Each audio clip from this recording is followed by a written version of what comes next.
Los virus hepatotropos, también conocidos como los virus de la hepatitis, son muy importantes. Sabemos que tenemos 5 virus hepatotropos, los cuales van a ser A, B, C, D y E. Tanto el A como el E tienen construcción fecal oral, por lo cual no tienen mucha importancia quirúrgica, pero el B, C y D sí, ya que se transmiten por sangre y fluidos. ¿Por qué son importantes? Como dije, para el tratamiento en línea y para las complicaciones que pueden traer. Los principales van a ser los virus de la hepatitis B y C, ya que son los más comunes en el mundo. Por decir unos datos, en el mundo tenemos 257 millones de pacientes crónicos con hepatitis B y 71 millones con hepatitis C. Son los que desarrollan cronicidad, cirrosis, y el de la hepatitis C desarrolla también hepatocarcinoma. ¿Por qué es importante? Porque va a tener un gran impacto tanto por el riesgo ocupacional que tienen, las cirrosis de los pacientes que dificulta el tratamiento quirúrgico y por el hepatocarcinoma que por lo mismo. Siguiente.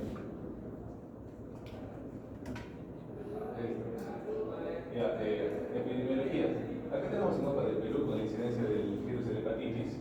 La verdad, hace 30 años, antes de que se empiece la operación masiva, era mucho más grave. El Perú era un país con endemicidad alta. Pero ahora mismo el Perú se encuentra en una endemicidad intermedia para el virus de la hepatitis. Pero esta sigue bajando. Como vemos en nuestro departamento, es muy baja. Siguiente. ¿Por qué es importante? Primero vamos a diferenciarlo en 3 pacientes con hepatitis. Primero, el que tiene la hepatitis aguda. Cuando el paciente tiene hepatitis aguda, es un paciente que no está compensado, que no está hemodinámicamente estable. Entonces, ¿qué hay que hacer? Estabilizar al paciente. El paciente, normalmente las hepatitis se autolimitan, por lo que solamente hay que darle soporte. Se estabiliza y se puede proceder con otro tipo de tratamiento. La cirugía electiva está contraindicada. Pero ¿qué pasa en la hepatitis crónica con la cirrosis? Bueno, tenemos complicaciones, ya que el hígado al estar afectado, al estar inflamado crónicamente, va a dejar de producir proteínas, entre ellos los factores de acumulación y los factores que producen los anestésicos y los opioides. Es por eso que el paciente, primero, el metabolismo alterado va a evitar que se procesen correctamente tanto anestesias, o sea, puede tener un estado muy depresivo. También los opioides no van a funcionar correctamente. Y sobre todo los factores de acumulación, al no producirse, el paciente sangra bastante, ¿no? Esa es la coagulopatía. Y el riesgo de infección, porque es importante. Hay un riesgo de infección tanto directa como inversa. El paciente puede infectar al médico, y tanto como es un virus que está muy presente en la sociedad, un médico infectado con alta carga viral podría llegar a infectar al paciente. Y en carcinoma hepatocelular, ¿cuál va a ser lo importante de la cirugía? Tanto la resección hepática, que es parte del tratamiento, como el trasplante hepático, ¿no? Que son los pacientes que ya están muy descompensados o con la enfermedad muy avanzada. Siguiente.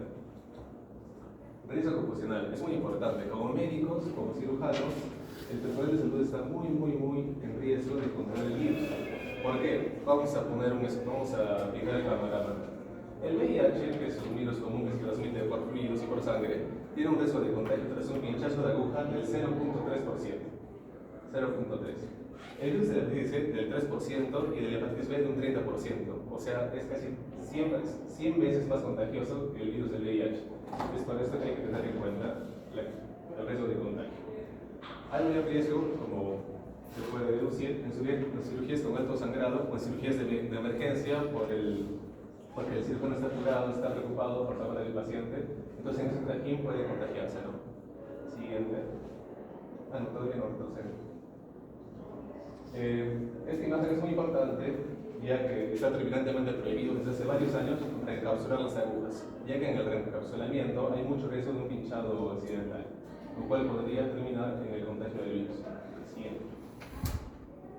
¿Cuál es el manejo de la hepatitis aguda? Normalmente se autolimita, sobre todo en la AIE, solamente se da soporte.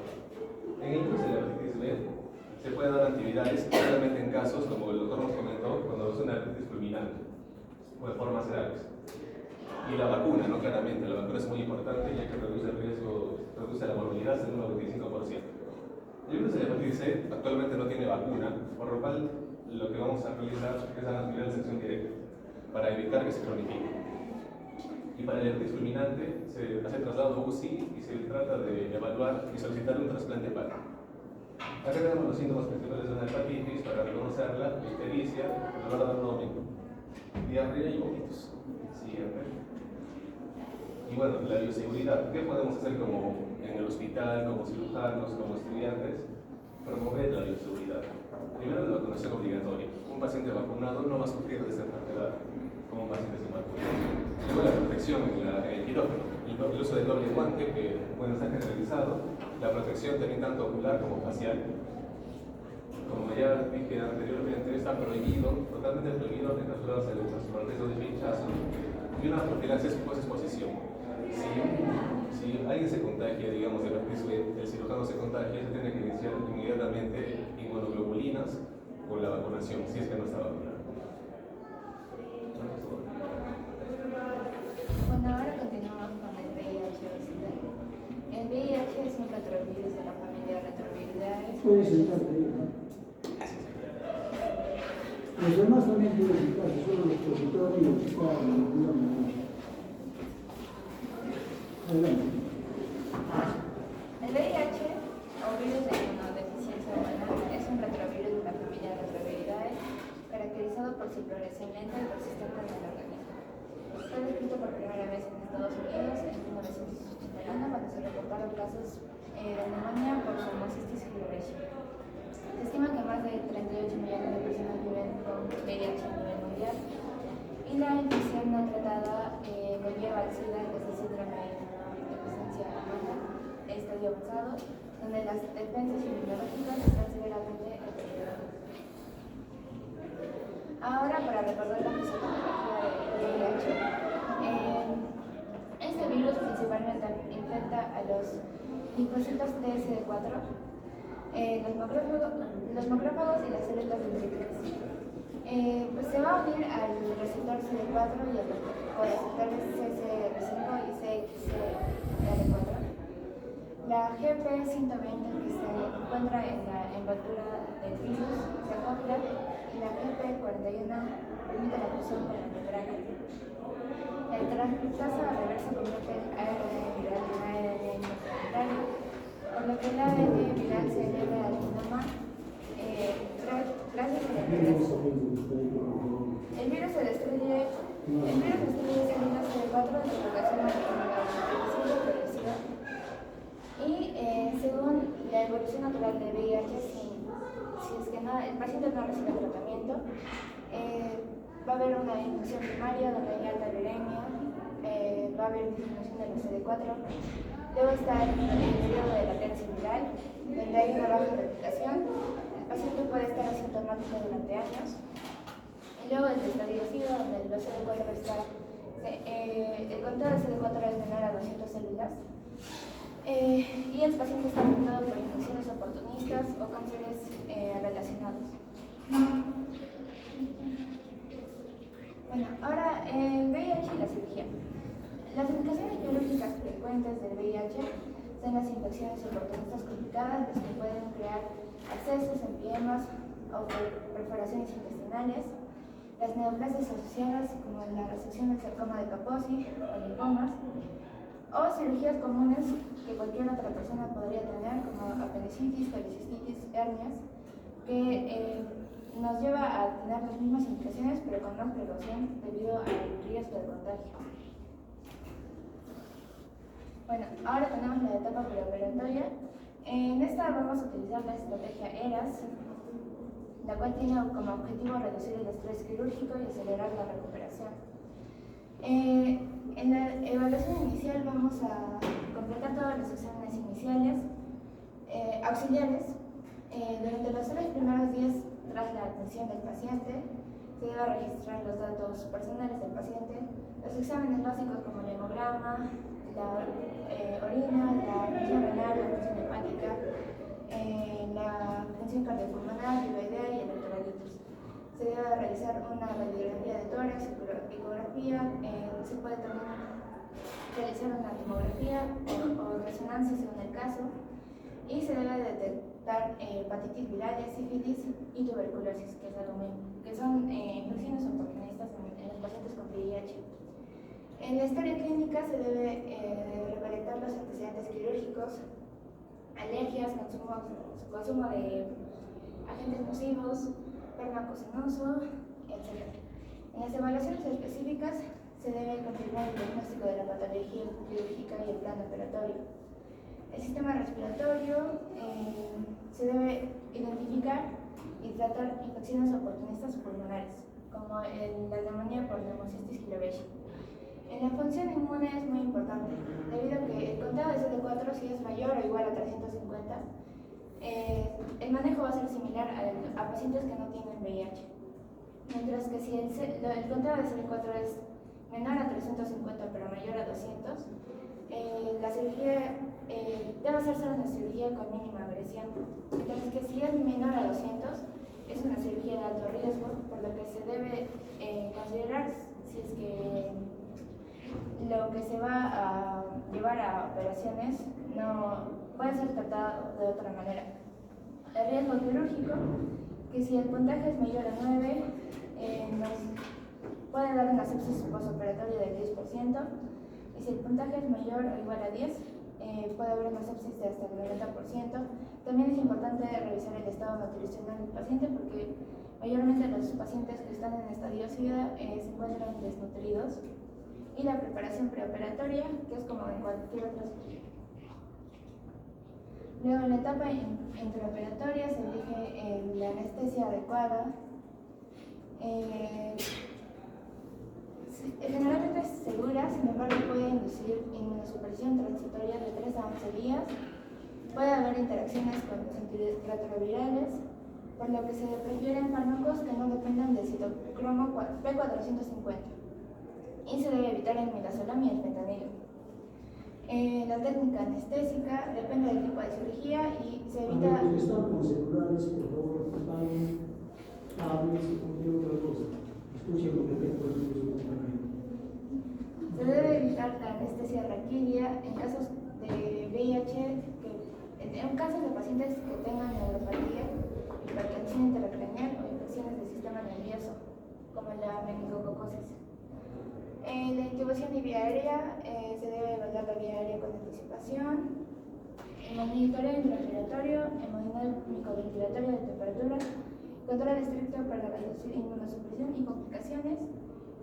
Y acá hay un riesgo alto de contagio del personal con el paciente. El riesgo de transmisión del personal, el pinchazo con la aguja es de 0.3%, salpicadura mucosa 0.03%. Por eso es necesario que los que estén asistiendo a la cirugía deben usar doble guante, gafas, mascarilla y ropa impermeable. Y si es que hay un caso de algún pinchazo por casualidad, se deben dar antibióticos profilácticos necesarios. En la etapa postoperatoria se debe monitorizar el sangrado, dolor, la fiebre, náuseas, vómitos, las complicaciones respiratorias. Se debe reanudar la terapia antirretroviral. En inmunodeprimidos muy graves se debe considerar los antifúngicos preventivos. También, como cualquier otra cirugía, se debe realizar la movilización temprana, los cuales van a evitar complicaciones postoperatorias. Se debe evaluar la función inmune postoperatoria, el CD4 y la carga viral. Y si hay un riesgo elevado del sitio quirúrgico, se debe prolongar antibióticos en cirugías largas o pacientes frágiles.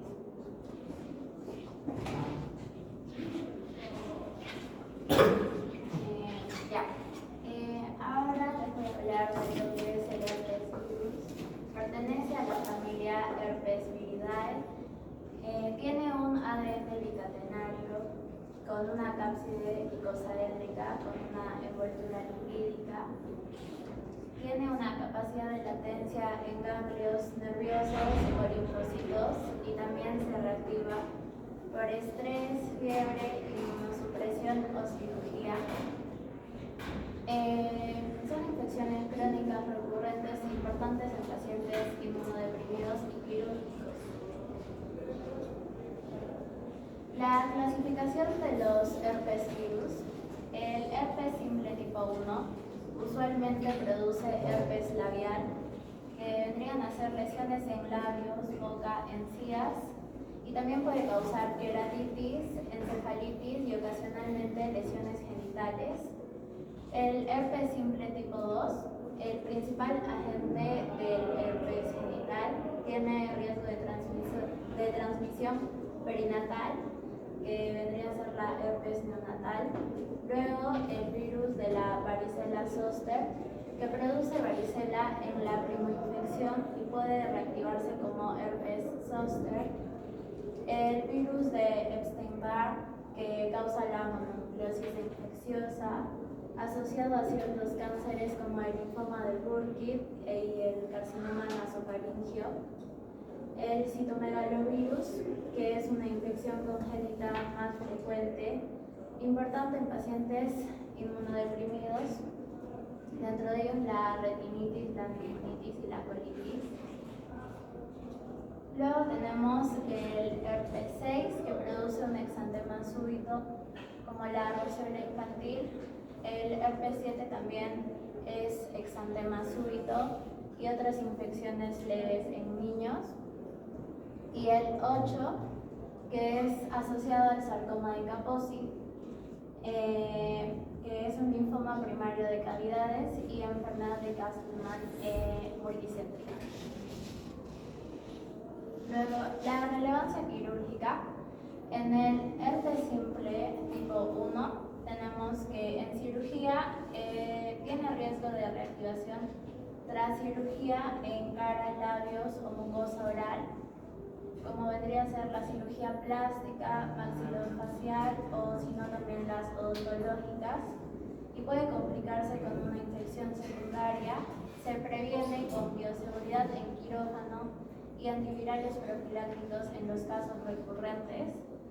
El tipo 2, en cirugía, riesgo en procedimientos urológicos o ginecológicos y transmisión neonatal en cesáreas de madres infectadas. Se previene con una cesárea indicada en mujeres con lesiones activas para evitar la herpes neonatal. La varicela zoster, en la cirugía, herpes zoster puede confundirse con abdomen agudo o dolor torácico y se han hecho cirugías innecesarias. En trasplantes tiene alto riesgo de reactivación. La prevención es con la vacuna y antivirales profilácticos en inmunosuprimidos. Luego, el de Epstein-Barr, en cirugía son tumores en cavidad oral y nasofaringia que requieren una resección quirúrgica y pueden causar linfoproliferación post-trasplante. El citomegalovirus, el más importante en trasplantes de órgano sólido, sea renal, hepático o cardíaco, y puede causar rechazo del injerto o infecciones graves. Se previene con ganciclovir y valganciclovir como profilaxis post-trasplante.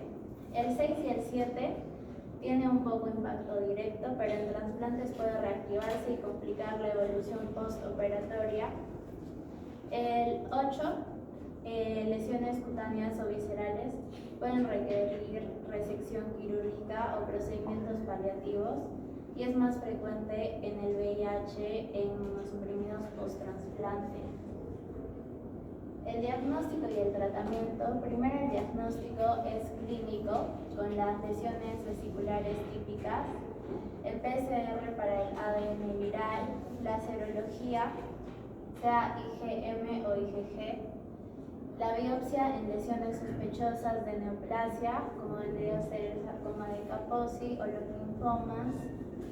Y el tratamiento es con antivirales, principalmente aciclovir, valaciclovir, famciclovir en herpes zoster, ganciclovir, valganciclovir y foscamet en citomegalovirus.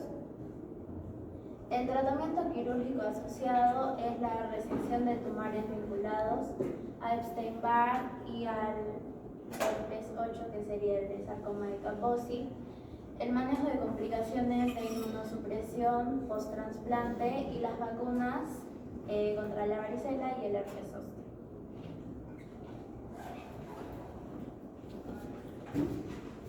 Bueno, ahora vamos a hablar sobre el Epstein-Barr, que también es familia, bueno, es un herpes virus y bueno, también tiene una gran relevancia quirúrgica, ¿no? Y bueno, tiene en sí cobra importancia por tres motivos. Porque, bueno, uno de los motivos es porque guarda relación con el cáncer y como el carcinoma nasofaríngeo, el carcinoma gástrico, también cumple un papel fundamental en lo que son los linfomas y también en una enfermedad post-trasplante y también complicaciones preoperatorias, más que todo en pacientes inmunodeprimidos o que están infectados con mononucleosis, ¿no? Como hemos dicho, que es, bueno, su familia es en sí un herpes virus gamma, tiene doble cadena de ADN y en sí infecta lo que son los linfocitos B. Estos van a permanecer en latencia en lo que, y van a expresar dos proteínas que son la LMP1 y la EBNA. Y bueno, entonces lo que hacen estas es que favorecen sí lo que es la proliferación y la oncogénesis. Y en sí, tiene una relevancia quirúrgica, como hemos dicho, en lo que son los trasplantes, y aquí me puede dar un trastorno que es linfoproliferativo post-trasplante, en la oncología de cabeza y cuello, más que todo en lo que es el carcinoma nasofaríngeo, linfomas, y aquí entra, ¿no?, el cirujano haciendo la biopsia, y también si hay complicaciones, ¿no?, una perforación, etc. Y también en lo que es este virus está asociado también al cáncer gástrico. Y en cuanto a aquellos pacientes también con mononucleosis y bueno, en sí también cuando hay también una dificultad en hacer también la vía aérea también va a afectar. Y en cuanto al banco de sangre, que ya les voy a explicar luego, que también, también cumple un rol importante. Siguiente. Bueno, la seroprevalencia sí es muy alta, la vía de transmisión aquí es por la saliva. En cuanto a lo que es el banco de sangre, la transfusión, hay un bajo riesgo en sí. ¿Por qué? Porque el virus en sí viaja por los leucocitos, ¿no? Entonces hoy en día, como existe en sí la leucorreducción, entonces hace que este riesgo sea bajo. Y por eso que sí, el personal quirúrgico, bueno, en sí solo entra acá, tiene que tener las precauciones en sí estándares, ¿no? Como si usar los guantes, mascarillas y gafas. Ahora, uno de los síndromes clínicos relevantes en sí que me da este virus en sí es la mononucleosis infecciosa, que se caracteriza por esa triada, ¿no?, que es fiebre, adenopatías y lo que son la autofagia. Pero también puede haber en la novedad una alteración hepática leve. Ahora, también en sí, si yo le doy aminopenicilinas, me va a dar en sí un rash generalizado, pero esto no es eso en sí va a ser asociado en sí a lo que es el virus como tal y no es una alergia verdadera. Ahora también esto me puede dar complicaciones, va a haber complicaciones con impacto quirúrgico, ¿no? Uno en la obstrucción de vía aérea por la hipertrofia en sí amigdalar, lo que va a hacer que no me va a permitir hacer la intubación correctamente. Va a haber una fractura esplénica que ya que se realizaría lo que es la esplenectomía y la hepatitis colestásica, ¿no?, y trombocitopenia, que me va a aumentar lo que es el sangrado. Ahora, ¿cuál es la conducta quirúrgica? Bueno, en sí sería posponer esta cirugía de 3 a 6 semanas y luego ya y urgencias, como hemos dicho, que puede haber esta obstrucción, anticipar esta vía aérea que es difícil, hay que tener cuidado con la hemostasia, evitar lo que son las aminopenicilinas, por lo que he dicho que me da el rash generalizado, y vigilar lo que son la función hepática y las plaquetas, ¿no? Y bueno, en mononucleosis infecciosa no debemos hacer lo que es la tonsilectomía, solo si es que hay una obstrucción severa. En casos especiales. Ahora, hay ciertos tumores que van a estar asociados a este virus, ¿no?, como lo que es el carcinoma nasofaríngeo, y en sí, pero bueno, el diagnóstico en sí va a ser por nasofibrolaringoscopía más la biopsia, ¿no?, y la que me va a, el estándar de oro en sí es el EVE. Y bueno, acá se hace una biopsia y un vaciamiento cervical, y el biomarcador en sí va a ser acá lo que es la carga viral en sí de este virus, ¿no?, el ADN del virus y este país. Siguiente. También, como hemos mencionado anteriormente, que los linfomas también van a estar asociados a este virus, más que todo el Hodgkin clásico y el linfoma también difuso de células grandes. Y bueno, acá el tratamiento en sí, más que todo es con lo que es quimio, radio y inmunoterapia. Ahora, en lo que es trasplantes, como hemos mencionado, que puede dar complicaciones, ¿no?, como esta enfermedad linfoproliferativa post-trasplante, donde el mayor riesgo en sí, el donante, si es que es positivo, es el que va a haber mayor riesgo si es que el donante es positivo y el receptor era negativo en sí, ¿no? Y más que todo si es que este está inmunosuprimido. Ahora, el monitoreo en sí tiene que ser también por PCR, ¿ya? Y el manejo en sí tiene que ser escalonado. Primero acá tenemos que reducir lo que es la inmunosupresión, tenemos que darle rituximab, la quimioterapia hacia el refractario, y también en algunos casos se puede también implementar lo que son las células específicas T antivirus Epstein-Barr. Y en cuanto a lo que es el carcinoma gástrico, bueno, la alteración en sí del cáncer en sí es en un 10% está asociado a lo que es el virus del Epstein-Barr. Más que todo va a afectar lo que es la parte proximal y el fondo de lo que es el estómago, y bueno, va a ser de histología tipo epitelioma. Entonces lo que se le va a hacer aquí es una gastrectomía subtotal total con linfadenectomía de 2, ¿no? Y este tiene mejor pronóstico que otros cánceres en varios estudios. Y bueno, las consideraciones preoperatorias.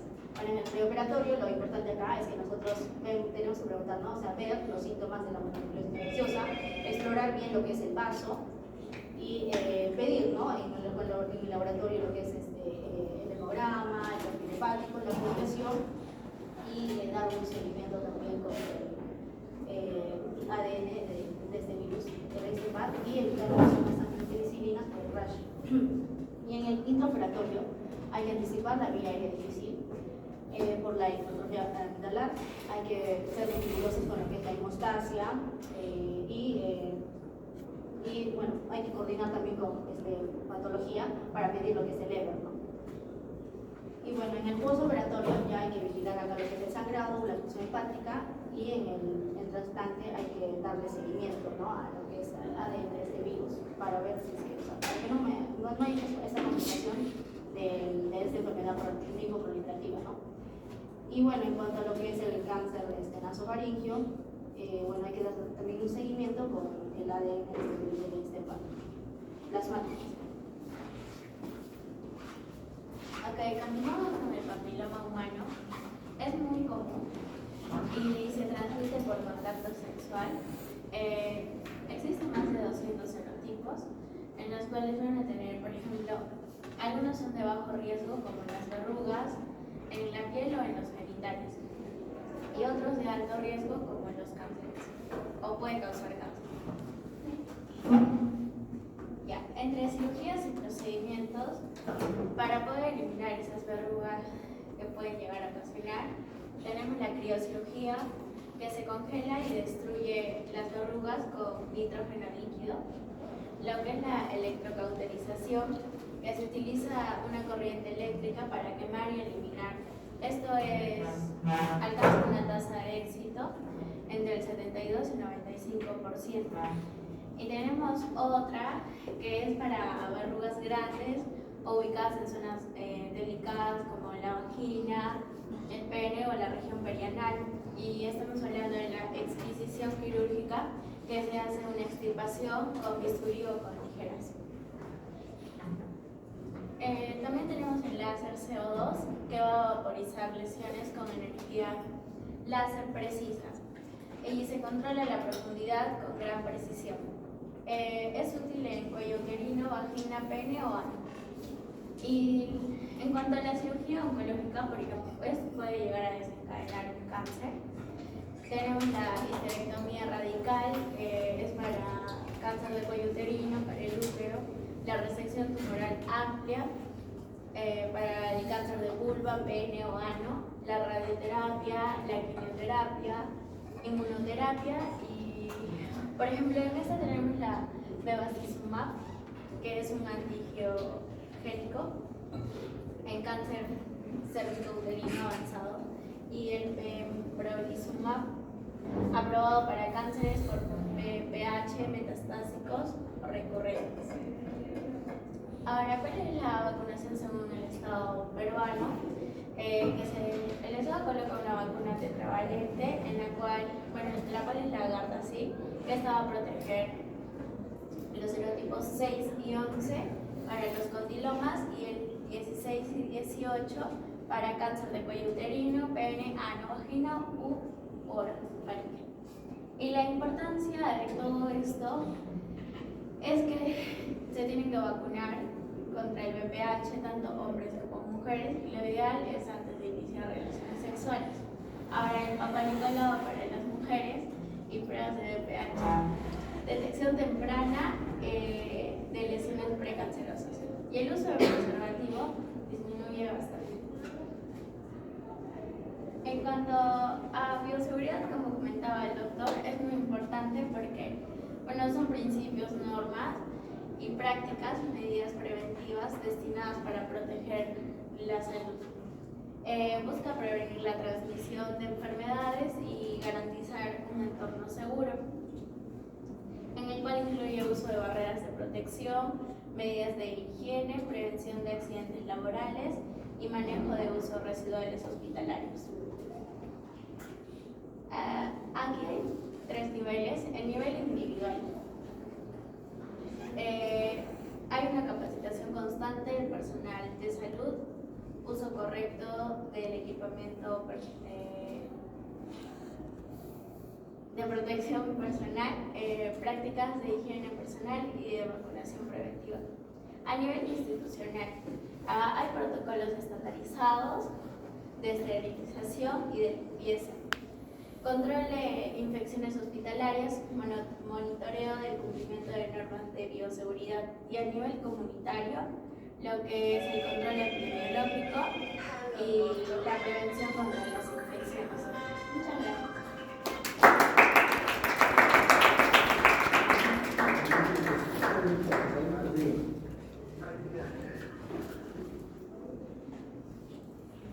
Bien, ¿alguna pregunta? ¿No hay preguntas?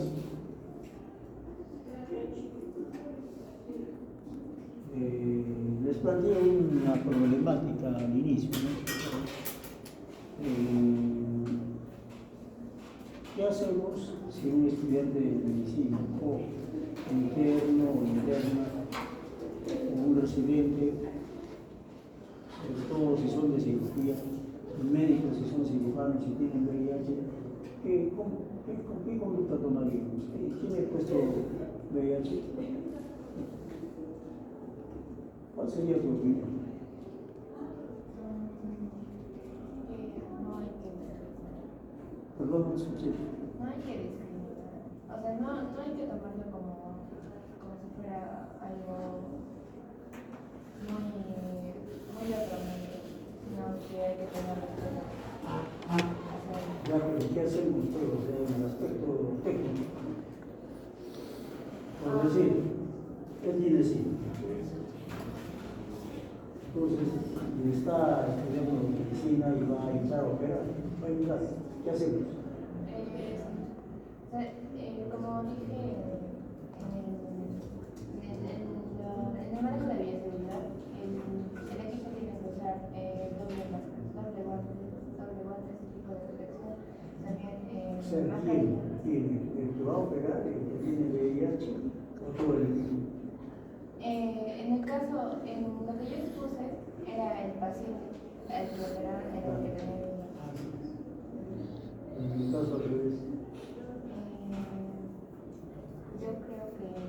Esto les comento porque hace muchos años, cuando recién se tenían casos de VIH, o sea, en Estados Unidos pasó un asunto que fue bien discutido, por eso les hago la pregunta. Resulta que un residente,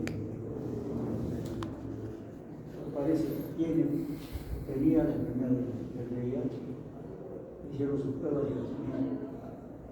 Entonces, como salió con prueba positiva, lo retiraron de la residencia. Esto no puede ser juzgado.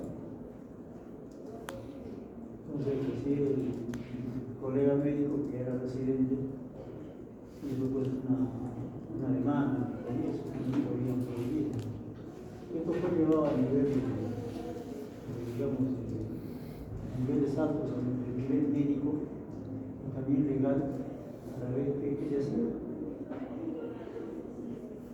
Entonces, en aquellos tiempos no existían todavía los tratamientos que ahora tenemos para el VIH. Y ahí lo que se considera el paciente que es, entre comillas, positivo o negativo, para resumir. Entonces, la idea es que con todo el existe, ¿no?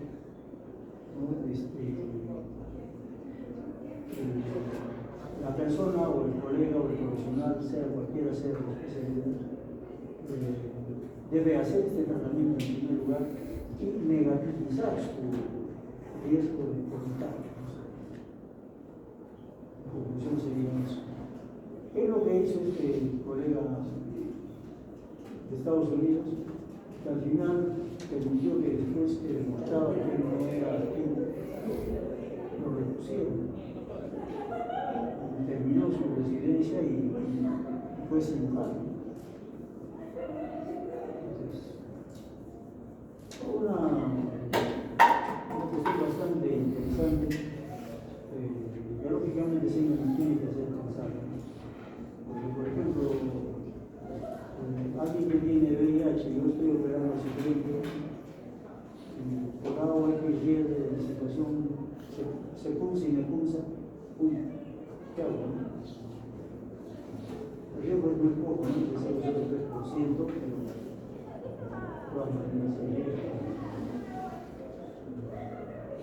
de repente de todo lo que se ha discutido en la práctica, pues sería significa científico. Ahora, respecto a lo que significan los virus y cirugías, pues como ustedes ven, en muchas ocasiones son factores primarios de patologías y en otros de factores secundarios. El papiloma, por ejemplo, ha cobrado un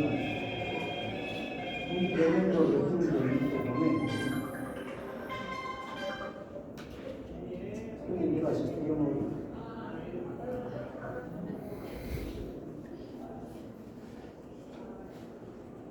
Bien, muchachos. Entonces, agradecerles al grupo que ha hecho la exposición, lo han hecho muy bien, quizás no tan amplio, pero sí lo han hecho bien.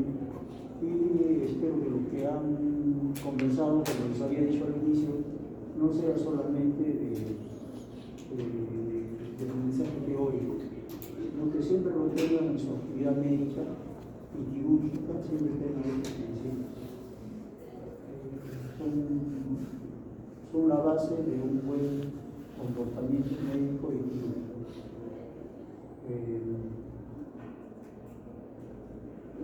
Pedirles un aplauso para el grupo que ha puesto.